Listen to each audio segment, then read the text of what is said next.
ونسلم على رسوله الكريم أما بعد فأعوذ بالله من الشيطان الرجيم بسم الله الرحمن الرحيم وعن أبي هريرة قال قال رسول الله صلى الله عليه وسلم قال الله تعالى كذبني ابن آدم ولم يكن له ذلك وشتمني ولم يكن له ذلك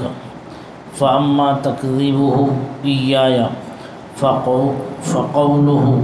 لن يعيدني كما بدأني وليس أول الخلق بأهون علي من إعادته وأما شتمه إياي فقوله لي ولد وسبحاني أن أتخذ صاحبة أو ولدا وأنا الأحد الصمد الذي لم ألد ولم أولد ولم يكن لي كفوا أحد وفي رواية ابن عباس وأما شتمه إياي فقوله لي ولد وسبحاني أن اتخذ صاحبة أو ولدا رواه البخاري۔ درود پاک پڑھے اللہم صلی علی سیدنا و مولانا محمد معدن الجود والکرم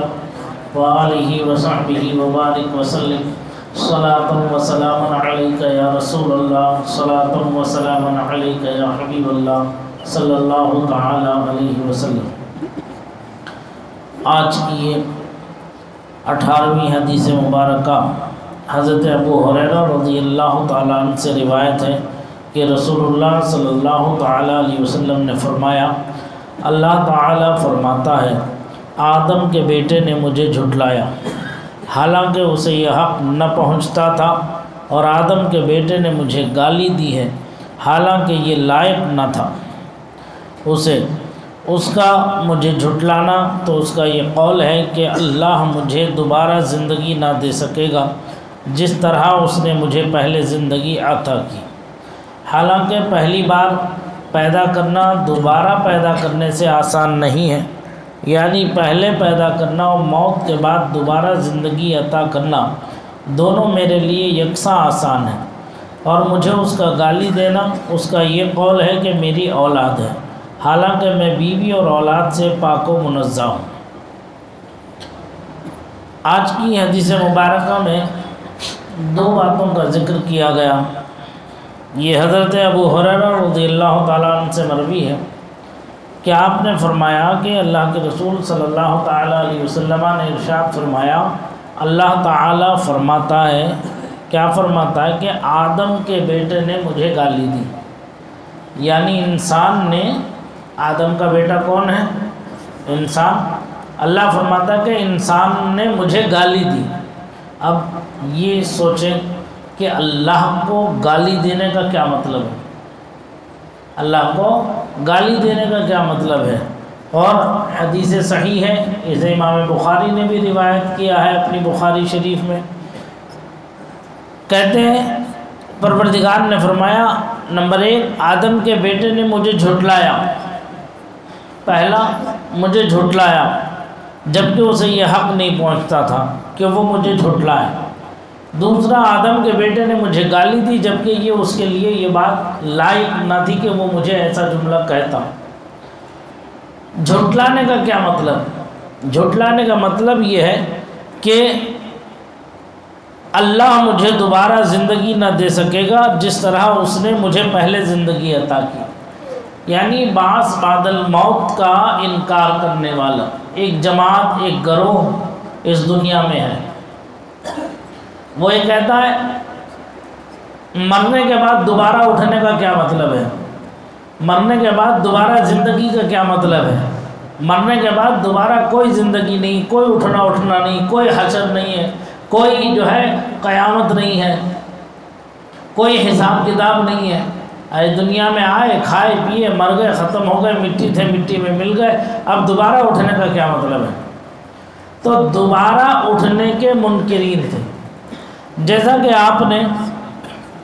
سورہ کہف میں اصحاب کہف کا واقعہ آپ نے پڑھا ہوگا، سنا ہوگا کہ اس زمانے میں بھی جو ہے ایک جماعت ایسی تھی جو اس بات کا انکار کرتی تھی کہ مرنے کے بعد پھر دوبارہ اٹھایا جائے گا، مرنے کے بعد دوبارہ اٹھایا جائے گا، اس بات کا بھیا نماز سائڈ میں پڑھ لو،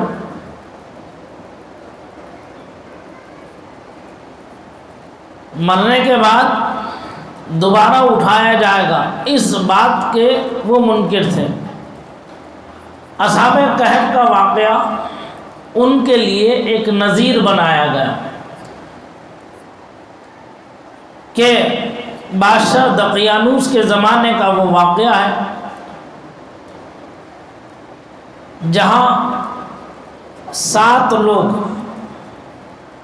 قرآن کریم میں اس کی تفسیر بیان کی ہے،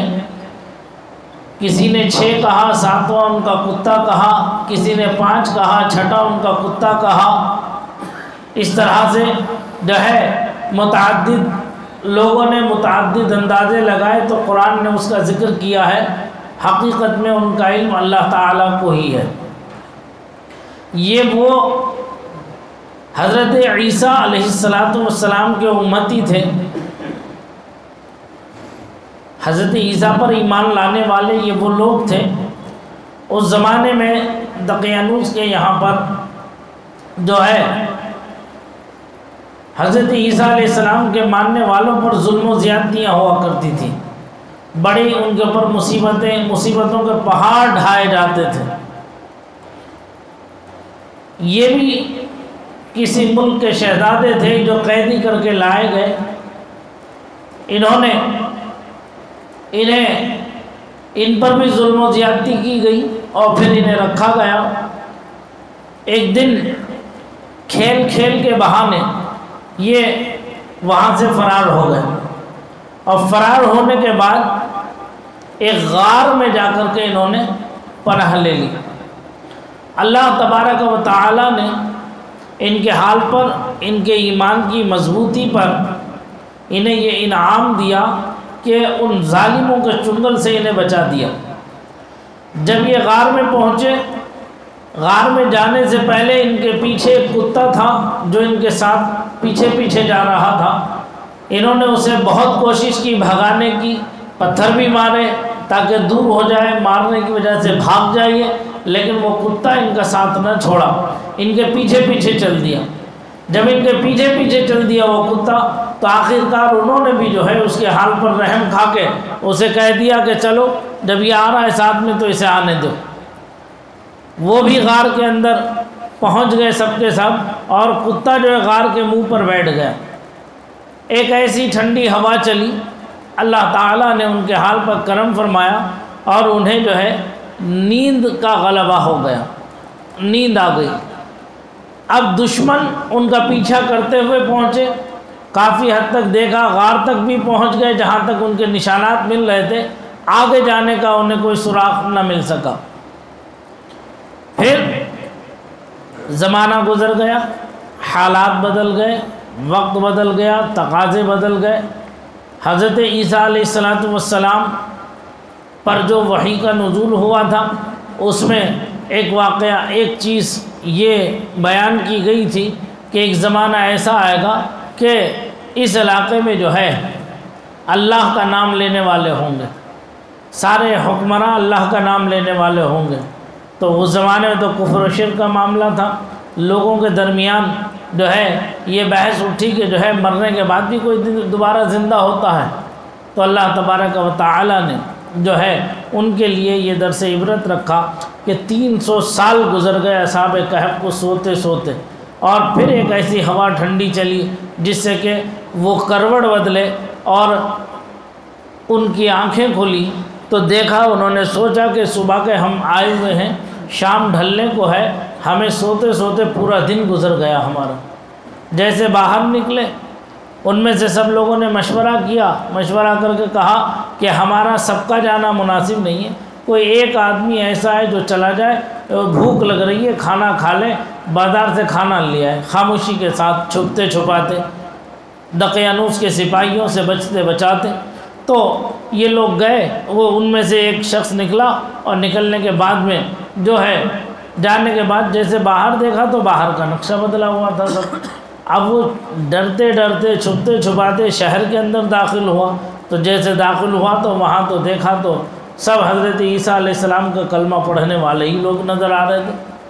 وہاں نقشہ بدل گیا، حیرت ہو گئی انہیں کہ کیا ہوا، یہ کیسے ہو گیا، ایک دن کے اندر صبح کے ہم نکلے ہیں، شام کو ہم آئے ہیں کھانا لینے، تو پتہ چلا کہ حالات بدل گئے یہاں پر۔ تو اس نے خاموشی کے ساتھ کہا کیوں اس جھگڑے میں پڑوں میں، کیا ضرورت ہے، روٹی لے لوں جلدی، میرے دوست بھوکے ہیں انہیں کھانا کھلوا دوں جلدی جا کر کے، اور پھر اس کے بعد سوچیں گے اگلا پروگرام ہم بنائیں گے کہ اب ہمیں آگے کہاں سفر کرنا ہے، کہاں نکلنا ہے۔ تو اس نے جاننے کے بعد اس نان بائی سے جو روٹی کی دکان تھی اس سے کہا بھیا ہمیں روٹی دے دو، کہا کتنی روٹی چاہیے، کہا اتنی روٹی چاہیے۔ تو وہ روٹی لے لیا، لینے کے بعد میں اس نے جو ہے جو پیسے اسے دیے تو وہ سکہ جو تھا وہ دقیانوس کے زمانے کا سکہ تھا۔ اب جیسے اس نان بھائی نے وہ سکہ دیکھا تو وہ گھبرا گیا، چونکہ یہ خزانے کا سکہ تھا یہ، اور یہ ان کے پاس کیسے آ گیا۔ تو اس نے ان سے پوچھا خاموشی کے ساتھ، یہ بتاؤ مال کہاں سے ہاتھ لگا تمہارے، مجھے چپکے سے بتا دو، میں کسی کو بتاؤں گا نہیں، جتنی روٹی تمہیں چاہیے لے لو لے جاؤ۔ تو انہوں نے کہا کائے کا مال، کیسا مال، کون سا مال؟ تو کہا یار ہمیں چھپاؤ مت، ہم سب جانتے ہیں تمہارے ہاتھ خزانہ لگا ہے، وہ خزانہ بتا دو ہمیں۔ ارے بھائی کون سا خزانہ لگ گیا، کون سا مال لگ گیا ہمارے ہاتھ، ہم تو تم سے روٹی مانگنے آئے، تو ہمیں روٹی دے دو، پیسے لے لو اپنی روٹی کے اور ہمیں جانے دو۔ تو اس نے ہاتھ پکڑ لیا، پکڑنے بعد میں شور مچا دیا کہ دیکھو دیکھو دیکھو دیکھو۔ وہاں سپاہی موجود تھے، وہ آئے تو ان سپاہیوں سے کہا دیکھو یہ کون سے زمانے کا سکہ لے کے اب کھانا لینے کے لیے آئے۔ تو انہوں نے پوچھا بھائی یہ بتاؤ کیا ہو گیا یہاں، حالات کیا معاملہ ہے، بھائی یہ سکہ چلے گا نہیں، یہ سکہ رائج الوقت نہیں ہے۔ بولے کون سے زمانے کا سکہ لے کے آؤ، دقیانوس بادشاہ کے زمانے کا سکہ، اور آج جو بادشاہ ہے اس کا سکہ چل رہا ہے۔ بولے کیا مطلب، بادشاہ گیا؟ کہا بادشاہ کو گئے ہوئے زمانہ گزر گیا، میں نے اپنے دادا پردادا سے سنا، اس کے قصے کہانیاں میں سنتا تھا۔ بولے کہ پاگل ہو گیا، دیوانہ ہو گیا، صبح تو ہم گئے نکل کے، اب سو کر اٹھ کر کے اب ہم آئے ہیں تو پتہ چلا کہ تو کہہ رہے 300 سال کا وقت گزر گیا۔ تو وہ بادشاہ کے پاس سپاہی الغرض ان کو پکڑ کے لے گئے، لے جانے کے بعد میں جب وہاں دیکھا تو وہ سارا ماجرا کہہ سنایا۔ تو بادشاہ نے کہا کہ وہ زمانہ گیا جس زمانے کی آپ بات کر رہے ہیں، اس زمانے کے جو علماء تھے، علماء عیسوی جو تھے، وہ اسے ایک معجزہ سمجھ رہے تھے، ایک اللہ تعالیٰ کی طرف سے ایک انعام سمجھ گئے وہ، کہ اس زمانے میں یہ بحث چھڑی تھی کہ مرنے کے بعد دوبارہ کیسے اٹھایا جائے گا، مرنے کے بعد اٹھنے کا تو کوئی مطلب ہی نہیں تھا۔ تو یہ اصحاب کہف کی دوبارہ زندگی اس فتنے کا سد باب تھا، اس فتنے کا سد باب تھا۔ تو لمبی بحث ہوئی، بحث کے بعد میں پتہ چلا کہ وہاں اس غار کی طرف چلا جائے جس غار پر جو ہے اصحاب کہف آرام فرما ہے، وہاں بادشاہ کے ساتھ پورے قوم پہنچی۔ جانے کے بعد وہاں دیکھا تو یہ اندر گئے، اندر جانے کے بعد میں انہوں نے اپنے ساتھیوں سے کہا کہ بھائی حالات بدل گئے، وقت بدل گیا، تقاضے بدل گئے، زمانہ بدل گیا۔ بولے کیا مطلب؟ کہا ایسے ایسے ہو گیا، یہ اللہ تعالیٰ کا کرم ہے کہ ہم سوتے رہ گئے اور ایسا سو کہ 300 سال کا زمانہ گزر گیا ہم پر جو ہے سوتے سوتے 300 سال کا زمانہ گزر گیا۔ اس میں روایتوں میں آتا ہے کہ ہر 100 سال پر جو ہے ان کی ایک کروٹ بدل دی جاتی تھی، فرشتے جو ہے ان کی کروٹ بدل دیتے تھے ہر 100 سال پر۔ تو 300 سال کے بعد یہ اٹھے، تو جب سارے ساتھیوں نے آپس میں مشورہ کیا، اب جب دنیا ہی بدل گئی، حالات ہی بدل گئے، جسے ہم پڑھتے تھے وحی کو، اس وحی کا سامنے سے دکھ رہا ہے کہ ایک زمانہ وہ ہوگا کہ کلمہ گویان اسلام کا غلبہ ہوگا اور سب توحید کے پرستار ہوں گے، وہ سب کا سب ہم نے دیکھ لیا۔ اب ہمیں جو ہے زندگی کی کوئی حاجت و خواہش نہیں ہے، آؤ ہم سب مل کر کے اللہ کی بارگاہ میں دعا کرتے ہیں کہ اے اللہ جس طرح تو نے ہماری حفاظت فرمائی ہے، اب بھی تو ہمیں اپنے پناہ میں لے لے، دنیا کے فتنوں سے ہمیں آزاد کر دے، دنیا کے جھمیلوں سے ہمیں آزاد کر کے ہمیں اپنی ہی بارگاہ میں اپنی پناہ میں لے لے، اور ہمیں پھر موت عطا فرما دے تاکہ ہم تیری بارگاہ میں حاضر ہو جائیں۔ تو بس انہوں نے دعا کی، اللہ تعالیٰ نے ان کی دعا قبول فرمائی۔ ان کے ساتھ وہ کتا بھی جو ہے اسی غار کے اندر پھر سو گئے، ایسا سوئے کہ اب قیامت کے دن ہی یہ لوگ اٹھیں گے۔ اصحاب کہف کی بڑی برکتیں، یہ حضرت عیسیٰ علیہ السلام کے زمانے کے اولیاء تھے، ان کے عہد کے یہ اولیاء کاملین تھے، ان کا شمار اولیاء کاملین میں ہوتا ہے۔ آج بھی ہمارے یہاں بزرگوں کے بہت سے طریقے جہاں رائج ہے خصوصی دعاؤں کے اہتمام میں، جہاں بڑی بڑی الجھنوں، پریشانیوں، مصیبتوں پر ہمارے اسلاف نے ہمیں یہ بتایا کہ اللہ تعالیٰ کو راضی کرنے کے لیے جو ہے ہم اللہ کے نیک بندوں کا وسیلہ لیتے ہیں، جس کا حکم ہمیں قرآن نے دیا، یا ایھا الذین آمنوا وابتغوا الیہ الوسیلہ، اے ایمان والو اللہ کی راہ میں وسیلہ تلاش کیا کرو۔ اللہ کی رحمت جو ہے بہانے ڈھونڈتی ہے، رحمت ہم بہانہ میں جو ہے، بس اس کی رحمت کو بہانے چاہیے رحم و کرم کی بارشیں کرنے کے لیے۔ لہذا ایک طریقہ جہاں حضور غوث پاک رضی اللہ تعالیٰ عنہ سے استمداد کا ہے، جہاں توشہ غوث اعظم کا اہتمام کیا جاتا ہے اور 11ویں شریف کا اہتمام کیا جاتا ہے، وہیں جو ہے اصحاب کہف کے توشے کا بھی ایک اہتمام کیا جاتا ہے۔ اس کے اندر شرط یہ رکھی ہے کہ بڑی سے بڑی الجھن ہو، مصیبت ہو، پریشانی ہو، جو اس کی یہ نظر مانے کہ میں اللہ تعالیٰ اپنے کرم سے میری اس پریشانی کو دور فرما دے تو میں اصحاب کہف کے توشے کا اہتمام کروں گا، ان کی نیت سے کرے گا، اور ان کے ناموں کی برکت سے، جو ان کے نام ہیں ان کے نام لے کر کے جو دعا کرے گا اللہ تعالیٰ ان کے ناموں کی برکت سے اس کی اس مصیبت کو حل فرما دے گا، پریشانی کو دور فرما دے گا۔ تو اس کے اندر 7 لوگوں کو بلایا جائے گا، 6 لوگوں کو بلایا جائے گا، جس میں 7واں ایک کتا ہوگا جو کالا کتا ہوتا ہے، اس کتے کو بلایا جائے گا، جا کر کے اسے کہا جاتا ہے کہ تیری دعوت ہے فلاں گھر پر اصحاب کہف کی، لہذا تجھے آنا ہے۔ تو وہ تمہارا گھر کتنی کونے وچالے میں کیوں نہ ہو، وہ ڈھونڈتا ہوا اپنے مقام پر پہنچ جاتا، یعنی سمجھ میں۔ اور پھر اس میں وہ 6 کے 6 لوگ ایسے پرہیزگار ہوں، نمازی ہوں، متقی ہوں، اور پان، بیڑی، سگریٹ، تمباکو، گٹکا ان سب چیزوں سے بری ہوں، جو یہ سب چیزیں چھوڑ دیتے ہیں، ان لوگوں کو ہی اس کے اندر جو ہے بلایا جاتا ہے۔ اور پھر اس فاتحہ کا ایک مقدار ہے، اس توشے کی ایک مقدار ہے، الحمدللہ میرے بزرگوں کے فیض سے وہ میرے پاس محفوظ ہے، جو میرے استاد گرامی نے مجھے عطا کی تھی، اور انہیں جو ہے حضرت مولانا شاہ سلامت اللہ صاحب مجددی رامپوری رحمۃ اللہ تعالیٰ علیہ کا لکھوایا ہوا توشہ شریف ہے، وہ جو ان کے پاس تھا، جو انہوں نے مجھے عطا فرمایا۔ تو وہ ایک تعداد ہے اس کے اندر کہ کیا کیا چیزیں کتنی مقدار میں استعمال ہوں گی، اتنی ہی مقدار میں وہ ہوتی ہے، تو وہ فاتحہ وہ نظر دلائی جاتی ہے۔ تو یہ جو اصحاب کہف کا جو واقعہ ہے، یہ ہے بعث بعد الموت کا، مرنے کے بعد دوبارہ اٹھائے جانے پر۔ ایسے ہی ایک واقعہ قرآن کریم کے اندر بھی حضرت ابراہیم علیہ السلام کا ہے کہ انہوں نے پوچھا تھا کہ اے اللہ، مرنے کے بعد دوبارہ زندگی کیسے ملے گی، مرنے کے بعد دوبارہ زندگی کیسے ملے گی،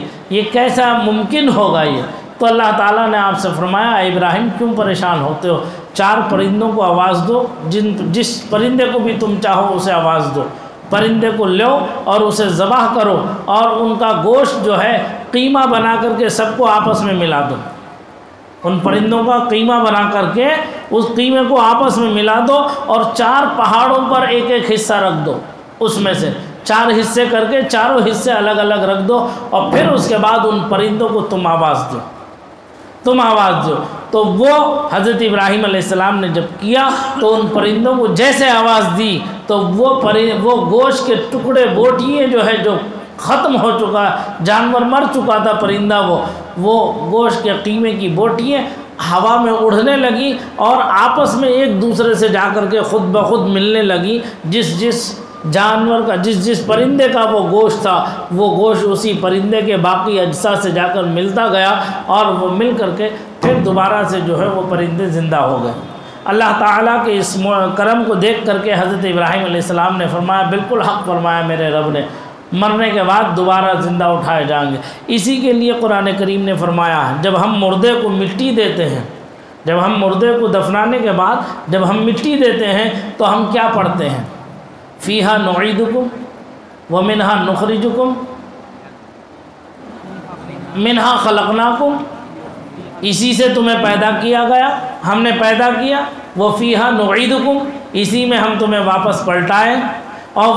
وہ منہا نخرجکم تارۃ اخری، اسی سے ہم دوبارہ تمہیں زندہ کریں گے، اسی سے تمہیں دوبارہ زندہ کریں گے۔ حدیث پاک میں بھی ہے، صاف واضح الفاظ میں ہے، جب قیامت کا دن ہوگا، میدان حشر ہوگا، حشر کا سلسلہ بپا ہوگا، جب قرآن فرماتا یوم ندعو کل اناس بامامہم، ہم ہر ایک کو اس کے مقتدی اور پیشوا کے ساتھ پکاریں گے، اسے بلائیں گے، تو ہر ایک جس کی دنیا میں وہ اتباع کرتا ہوگا، پیروی کرتا ہوگا، ہر ایک اپنے امام مقتدی پیشوا کے ساتھ اٹھ کر کے بارگاہ رب العزت کی طرف دوڑتا ہوا نظر آئے گا۔ یہ ہے بعث بعد الموت۔ پھر اس کے بعد میں حشر ہوگا، حشر کا میدان ہوگا، اور حشر کا میدان کون سا ہے؟ آج جسے ہم عرفات کہتے ہیں، جسے ہم عرفات کہتے ہیں، یہی عرفات جو ہے حشر کا میدان ہے، یہی عرفات جو ہے وہ حشر کا میدان ہے۔ اسے پھیلا دیا جائے گا، اسے پھیلا دیا جائے گا۔ آدم علیہ السلام سے لے کر صبح قیامت تک جتنی بھی نسل انسانی دنیا میں آئے گی، چاہے وہ مومن ہو، مسلمان ہو، کافر ہو، مشرک ہو، یہودی ہو، نصرانی ہو، مجوسی ہو، آتش پرست ہو، بدھی ہو، کوئی بھی ہو، کسی طبقے سے وابستہ ہو، کسی مذہب سے وابستہ ہو، کسی قوم قبیلے برادری سے وابستہ ہو، نسل انسانی میں ہے، اولاد آدم میں ہے، تو وہ سب کے سب حشر میں جمع ہوں گے، اور جمع ہونے کے بعد جو ہے ان کے ساتھ حساب کتاب لیا جائے گا، ان سے باس پرس کی جائے گی۔ اس دن زبان کو بند کر دیا جائے گا، اور جسم کے اعضاء خود گواہی دیتے ہوئے نظر آتے ہوں گے، خود گواہی دیتے ہوئے نظر آئیں گے کہ ہم نے کیا کیا اندھیرے میں کیا کیا ہے، اجالے میں کیا کیا ہے، کس کے ساتھ دغا بازی کی ہے، کس کے ساتھ دھوکہ کیا ہے، کس کے پیٹھ میں ہم نے چھرا گھونپا ہے، کس کے ساتھ ہم نے جو ہے بد کلامی کی ہے یا بد کرداری کی ہے، کیا کیا ہم نے کیا ہے، وہ ہمارے اعضاء خود گواہی دیں گے۔ جو ہے مدعی لاکھ پہ بھاری ہے گواہی تیری، سمجھ میں آئی بات؟ تو یہ بعث بعد الموت، تو جن لوگوں نے اس کا انکار کیا تھا، اللہ تبارک و تعالی فرماتا ہے کہ اولاد آدم نے، بنی آدم نے جو ہے مجھے جھٹلایا، یعنی میری قدرت کو چیلنج کر دیا۔ کیا یہ آسان ہے کہ بعد میں کسی چیز کو دوبارہ پیدا کرنا یہ آسان ہے، یا پہلی مرتبہ پیدا کرنا وہ آسان ہے؟ کیونکہ جب کوئی چیز سامنے موجود نہیں ہے پھر کسی چیز کو بنانا ہے تو وہ مشکل کام ہے، وہ مشکل کام ہے۔ جب ایک چیز بن گئی سامنے پھر اسے دوبارہ بنانے میں کون سا مشکل کام ہے؟ اللہ تعالیٰ فرماتا ہے، اللہ کو جو ہے دونوں چیزیں یکساں آسان ہیں۔ پروردگار فرماتا کن فیکن، ہو تو ہو جاتی، اسے کس چیز کی حاجت و ضرورت ہے، صرف وہ فرما دے کن ہو تو وہ چیز فوراً وجود میں آ جاتی ہے۔ سمجھ میں آئے بات؟ دوسرا جو اس کے اندر بتایا گیا کہ اولاد آدم نے مجھے گالی دی، حدیث رسول ہے، حضرت ابو ہریرہ اس کے راوی ہیں۔ اللہ نے فرمایا مجھے جھٹلایا، جھٹلانے کا آپ نے سمجھ لیا، بعض بعد الموت کا انکار کیا، اللہ کی قدرت کو چیلنج کیا۔ دوسرا فرماتا اولاد آدم نے مجھے گالی دی۔ کیا مطلب گالی دینے کا؟ گالی دینے کا مطلب یہ ہے کہ انہوں نے میرے لیے اولاد ثابت کرنے کی کوشش کی، جیسے یہود و نصارہ حضرت عزیر کو اللہ کا بیٹا کہتے ہیں، اور عیسائی جو ہے وہ حضرت عیسیٰ کو اللہ کا بیٹا کہتے ہیں، جبکہ اللہ تعالیٰ جو ہے اولاد سے، بیٹوں سے پاک ہے اور جننے سے پاک ہے۔ خود فرماتا ہے نہ اسے کسی نے جنا اور نہ ہی اس نے کسی کو جنا، یعنی ایسا جیسا کہ پیدائش کا ایک سلسلہ ہے ایسا اللہ نے کسی کو جنا نہیں، اور نہ اللہ کو کسی نے جنا۔ وہ ازل سے ہے اور ابد تک رہے گا۔ وہ کیا ہے، کیسا ہے، حقیقت میں وہی جانے کے کیا ہے۔ وہ ایک نور ہے،